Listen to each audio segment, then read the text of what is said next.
Halo semuanya, jadi kali ini aku akan buat video resume tentang informatika masa kini dan masa depan. Sebelumnya, perkenalkan nama saya Amanda Okta Ramadhani dari kelas 12 F1. Nah, untuk yang pertama, apa saja sih pengalaman yang baru saja diperoleh? Pengalaman belajar yang saya peroleh yaitu ilmu komputer dan perilaku manusia ternyata merupakan bagian dari informatika. Informatika berdampak pada semua bidang termasuk pada budaya, ekonomi, dan masyarakat. Informatika juga disebut sebagai bidang ilmu yang menggali pemahaman melalui eksplorasi dunia di sekitar kita, baik dunia nyata maupun dunia maya atau digital. Kemampuan membaca, menulis, berbicara, menghitung, dan memecahkan masalah disebut dengan literasi. Penggunaan media digital harus melingkupi beberapa hal, yaitu yang pertama, digital skills atau cakap bermedia digital adalah dasar dari kompetisi digital.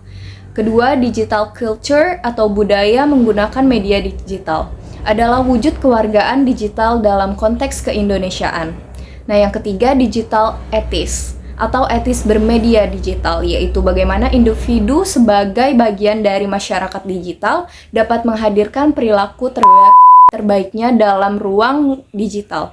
Nah, yang keempat, digital safety atau aman bermedia digital, penting bagi individu agar dapat menjaga keselamatan dirinya. Nah, yang kedua, bagaimana emosi-emosi yang dirasakan terkait pengalaman belajar yang dilakukan. Untuk yang pertama yaitu antusiasme, merasa antusias dengan teknologi dan inovasi dalam bidang informatika, serta peluang karir yang luas di masa depan.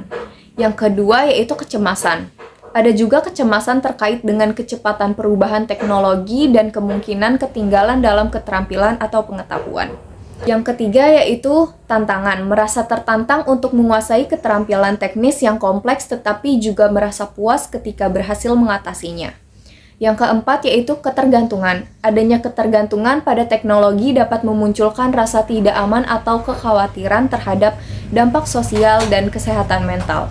Nah, yang kelima, harapan. Memiliki harapan tinggi terkait kemampuan teknologi untuk mengubah dunia menjadi lebih baik, serta memberikan solusi untuk masalah global.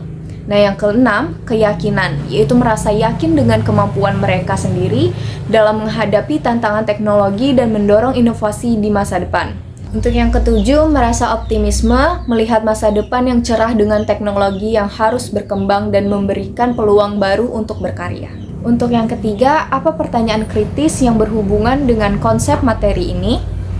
Nah, untuk yang pertama yaitu bagaimana kita dapat memastikan bahwa kepemilikan dan kontrol data tetap ada pada individu atau organisasi yang memilikinya, terutama dengan berkembangnya teknologi seperti komputasi awal dan LOT.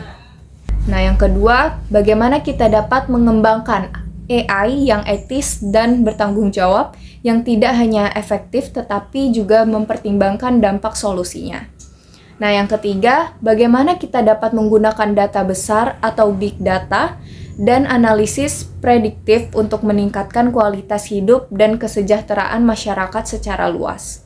Nah, yang keempat, bagaimana teknologi seperti komputasi kuantum, komputasi berbasis cahaya, atau komputasi edge akan mengubah paradigma komputasi saat ini, dan apa implikasinya. Nah, yang keempat yaitu apa wawasan baru yang dipelajari. Yang pertama yaitu revolusi industri 4.0. Revolusi industri 4.0 ditandai berkembangnya dengan pesat teknologi di bidang kecerdasan buatan, robotika atau robot pintar, dan perkembangan neuroteknologi yang memungkinkan manusia untuk mengoptimalkan fungsi otak. Nah, yang kedua, Internet of Things atau LOT. LOT mengacu pada konektivitas dari alat atau perangkat elektronik yang juga disebut sebagai perangkat yang terhubung dan perangkat pintar. Nah, yang ketiga yaitu Big Data. Ada begitu banyak data yang terus berdatangan dari berbagai sumber dan media baik secara offline maupun online di era digital sekarang ini. Dan semua data tersebut tidak mungkin dianalisis secara tradisional oleh sumber daya manusia yang kita miliki. Nah, yang keempat, Artificial Intelligence atau AI.